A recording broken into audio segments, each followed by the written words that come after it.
How am I, an 18-year-old from the Midwest, paving my path to my dreams? In my videos, I will break down my steps on what I learned and take you on the journey with me, documenting it all, from the failures to the successes, and where I improve. So without further ado, let's get right into it. So what I've learned so far is definitely note-taking. It's super important and beneficial. I kind of broke it down on my TikTok. But basically, your brain will connect thoughts better, you'll be more focused, and it activates more in your brain. So you memorize better, and it's just more beneficial overall. Me personally, I feel a little more at peace and kind of like I'm drawing each letter like an art almost. So it feels really beneficial and clear when I put pen to paper. Next step for what I've learned is systems and how I'm trying to integrate them in my life. So building a system is definitely not easy, and um, the way that you surround yourself, whether it be your environment and the people really, will definitely have an influence on you. So highly recommend that cut out the people that aren't really serving you, and you do what's best for you. You know, like you know what that is, and maybe you're hesitant about it. Maybe you have something that's holding you back, but in the end, which is gonna be worse? The stress of having to leave them or that area, or the stress of, oh, well, I'm just gonna keep sitting here and feeling like I need to change something, but I just don't. So you're not ever gonna be perfect. So yeah. Um, Implementing a system is definitely a lot better for workflow and things that need to get accomplished. So building a system is more like a set plan to where you just follow it. Simple instructions, you follow it. Wake up at X hour, go about this in the morning, maybe eat breakfast, take a shower, get ready for school or work. And then after that, go to work or school. After that, go to go home, eat a snack, and then do XYZ for the rest of the night, and then go to sleep by this hour. It's just a game plan you set for yourself, and you just follow through with it. So, the problem that I'm having is when I don't wake up on time, it throws everything off because obviously my time block is not correct anymore. And rather than viewing everything as a task, I learned recently that instead of viewing it as a task list, it should be more of a action. Like, not, oh, I need to get XYZ done. It's at X time, I'm going to get XYZ done for this amount and accomplish this. So for me, maybe it's like at 2 o'clock when I get home, then I will work on my app for 2 hours and make a little bit of progress, or something like that. So something simple, break it down, and use ChatGPT. Use I'm pretty sure there's like system building websites that you can kind of help you with, but I would recommend just using AI because it's cheap and easy. So um, other than that, let's get more into the app part, where we talk about what I've learned there, and I'll kind of break down how I've gone about each thing, maybe mistakes that I made, where I can improve, and how I'm gonna go from here on out. Also on my channel, for YouTube, I'm gonna try to keep everything as raw as possible as far as like content and what I'm saying in my videos, how I'm editing and all that, because I want to be able to look back and see how more articulate of a speaker I've become. And when I mess up, you, as a viewer, can see that, okay, maybe he's got to retake that clip now. Or, okay, maybe, you could just edit it out. And that's fine. But when there's a bunch of cuts and all that, it's like not beneficial, You don't really improve your speech. And so I want to try to get better about that. And I feel like it's more like a real conversation than just cut after cut after cut after cut. Especially with these being long form videos, it'll be all right. So, yeah. The first thing that I've worked on is writing down my app UI, the thing I want to name it. I did a little bit of a sketch on what I want it to look like, and then it come out the greatest, and that's okay. Okay, so hopping right into it, I'm just gonna write this down on paper and basically show you as I go along, kind of draw it out and draw a picture for you. So step number one is think of your idea or product that you're trying to provide. So, this could be any type of, I guess, this could be any type of digital product, or any product at all, really. So think of what you're trying to create and who's it for. Gotta ask yourself that question, because you want to find a niche target audience, and apply to their specific needs, because they're going to be the ones that are going to want their hands on it first. I read in a book that I'm reading that there was the creation of Febreze.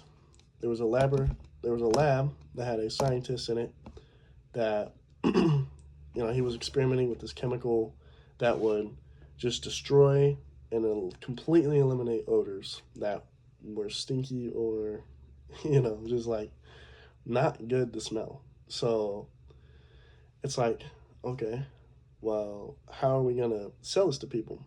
So basically how the story goes, they went around to a bunch of different places. They went to colleges asking about research, and they launched it.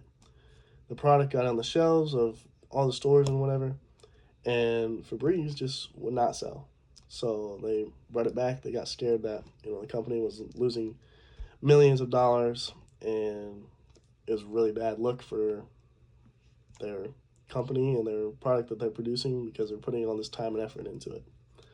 Then they went to one specific lady's house, and she had like 9 cats, and it stunk like cats really bad in this house.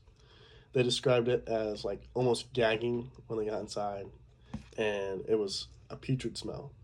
So they're like, okay, well, do you not use this spray? Like, we gave you a sample of Febreze, and you just put it in the back of the closet. Like, why are you doing that? And she was like, well, I don't really smell anything. And they're like, oh, okay. So that's where the nose blind comes through. They use that as a marketing strategy, and people didn't realize that they had these bad smells, and they needed it to be obvious, because they themselves couldn't smell the embarrassing stench of their household or wherever they may have had the smell. There's an example of another lady that was a park ranger, and she worked with animals all the time, and especially skunks, and she got sprayed all the time, and they basically gave her a sample, and she loved it. Everyone that came over to her house would eventually not want to come back because it smelled terrible, like skunk. And when she used the spray, everything changed.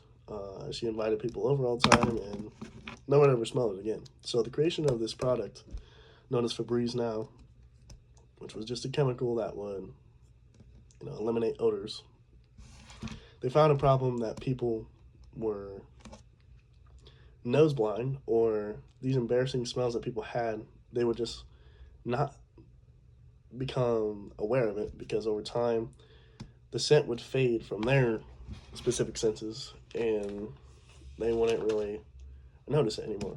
So when other people came into their presence, they would be like, okay, well, this obviously stinks really bad, but this lady can't smell it. When they used Febreze, those are the type of people that needed it more than anyone else. You know, if you have a clean smelling house, it's not that big of a deal. If you got 9 cats and your house stinks like cats, you probably need it the most because having people over and they smell that doesn't mean that everyone else is like that lady who is nose blind to it. You know what I mean? So basically, how the book explains it is they use it as a marketing strategy, came with the whole nose blind thing, and that was their target audience. So when I'm talking about niching down and being more specific, you know, those people that have those embarrassing smells are the ones that need it the most. So using that as a pivot point to be like, hey, you know, this is how we're going to target you because you may not know that you have a stinky smell, but you need this product because you do have a stinky smell in your house. And you use a spray, everyone will want to come over to your house or, you know, whatever. Gets rid of the odor. Essentially, that's just one good example that I can think of right off the top of my head. Step number 3. This is where you're going to start, you know, using your brain and doing research on competitors, research on um, what like can you improve. Ask yourself what can you improve, whether it be something that already exists or something that doesn't exist yet. What can you improve about it, anyways? If you can come up with another way to make it better, then obviously do that. That's what's going to drive more sales, and on top of that, create more interest because there's going to be a better product for the people who maybe aren't in that specific niche. Maybe XYZ person will want to use it for another reason that you hadn't thought of before. Step 4, what I've gone through is sketching out and obviously taking a lot of notes. Definitely notes, research, and basically sketching out and putting all your thoughts on paper. Put all thoughts on paper and documents, we'll say. You know, so for me, I've done a lot of writing from here, you know, to there, to this whole binder, or binder, I meant folder.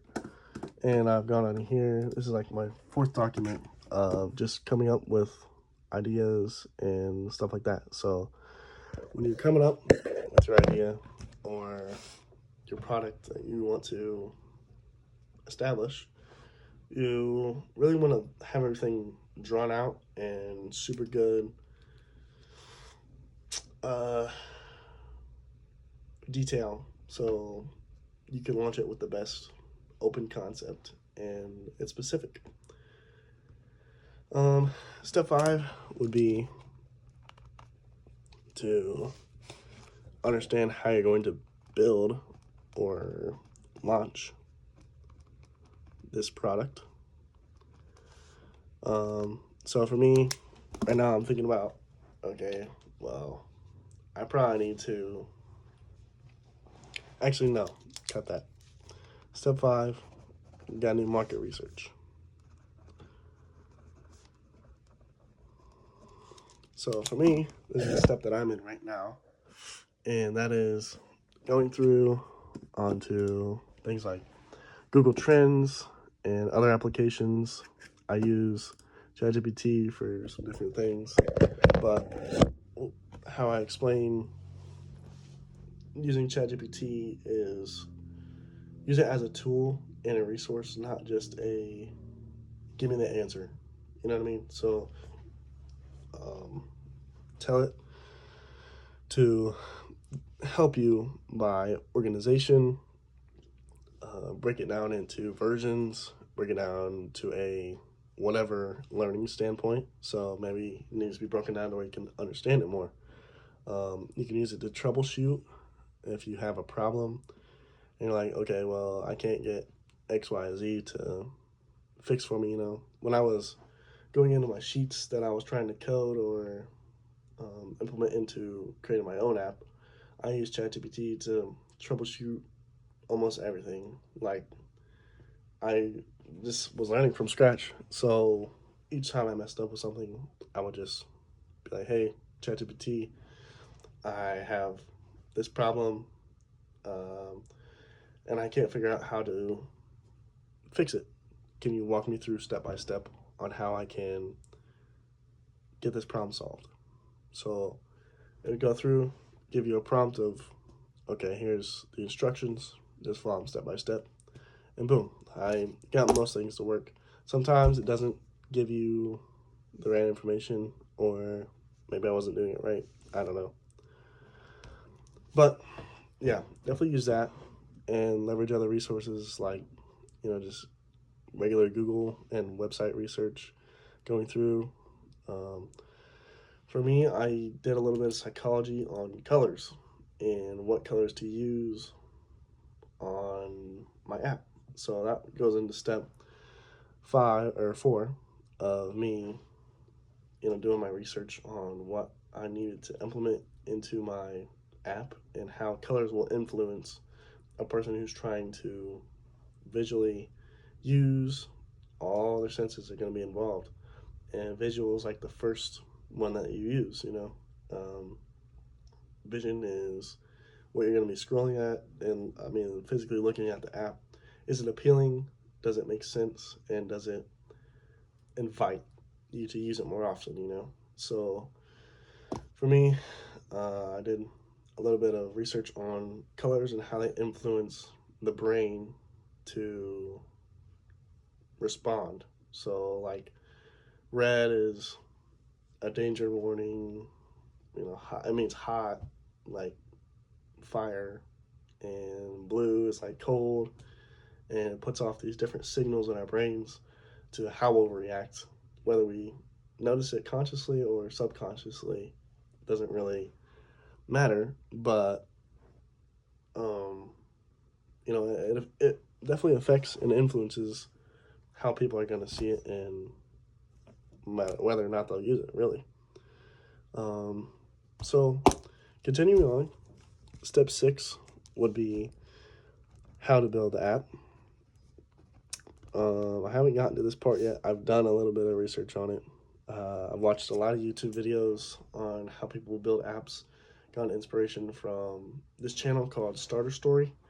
They do a lot of breaking down how people have brought their apps to life and how much they're making, how they started from scratch to where they are now, and sort of taking pieces from each one of those and how can I do that to be the best, how do I say it, to be the best production when I want to make mine go on the App Store or, introduce mine to the market.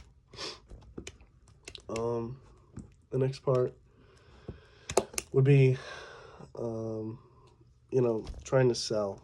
Really, that's step 7 is selling and marketing. So we'll say selling/marketing.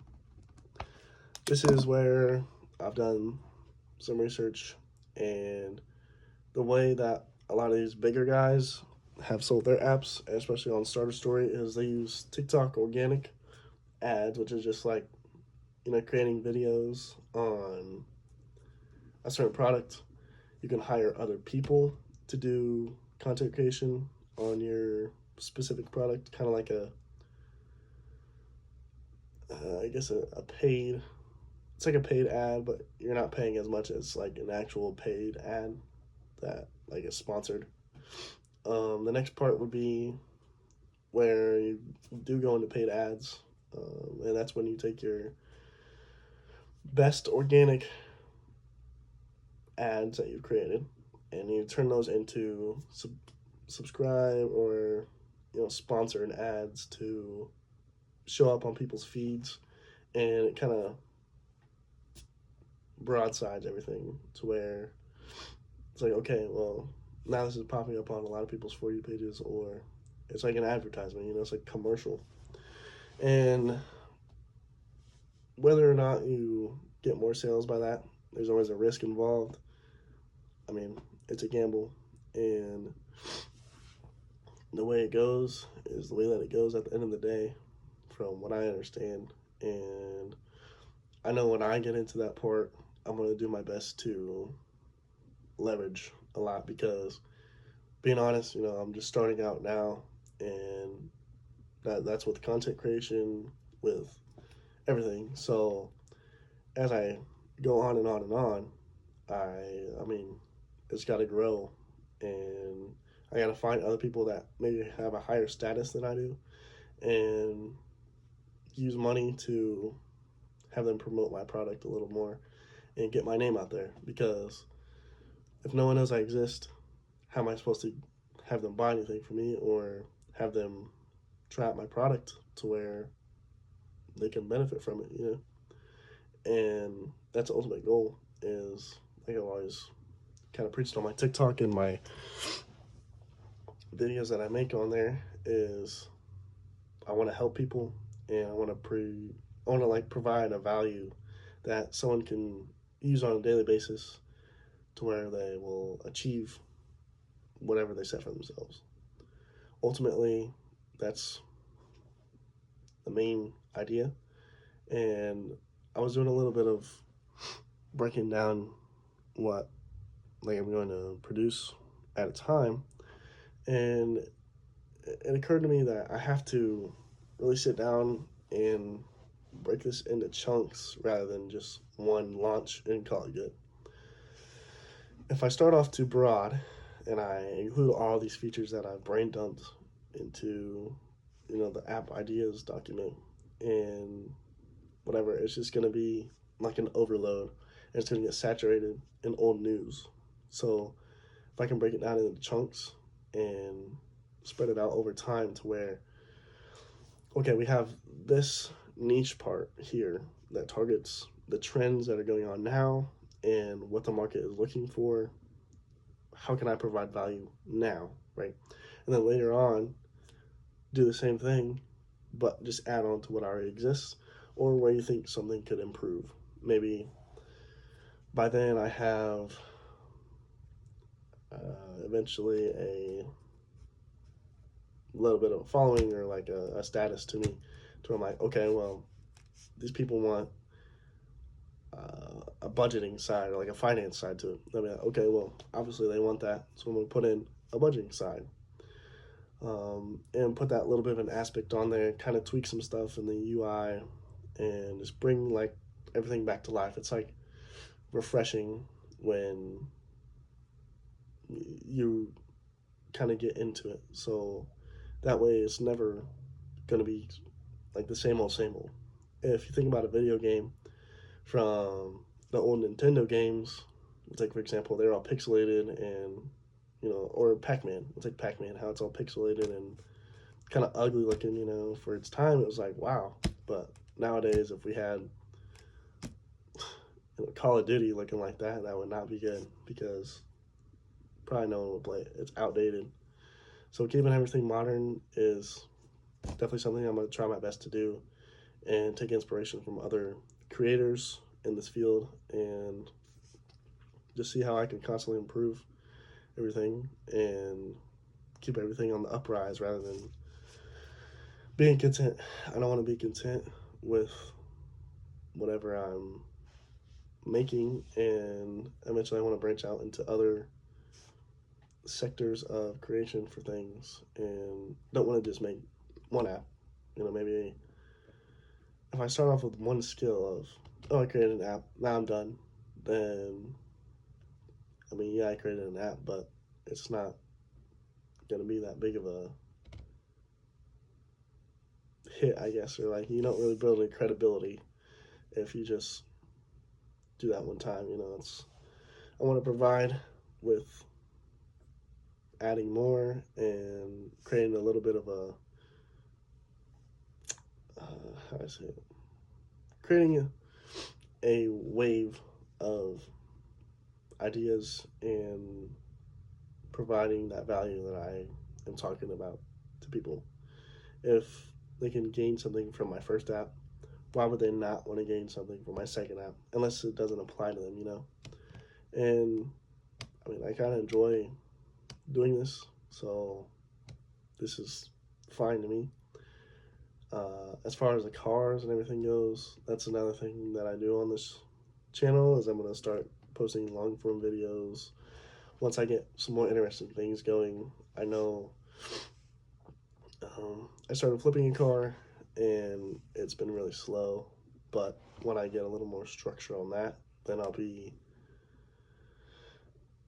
more well off to start sharing that. And eventually a project car.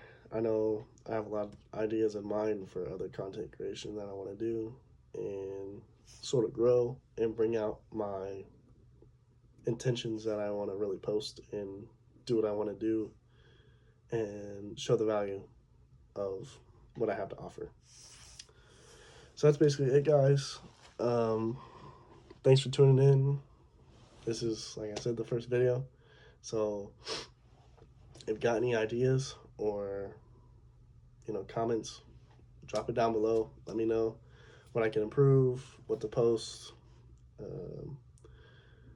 anything really. I mean, I'm all ears, especially like with me just starting out. I want to take every critique that I can with a grain of salt and slowly improve, show my progress as not just a human being, or not as just an entrepreneur, but as a human being as well, because I think it's pretty important. And I see a lot of people, who show their success but don't show the downfall or the more troublesome times, to where it's not all documented and it's just like, oh, one day so and so became a millionaire.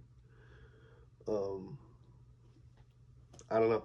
I feel like I want to share my whole story and keep it all as a unique flow to where it's a little different.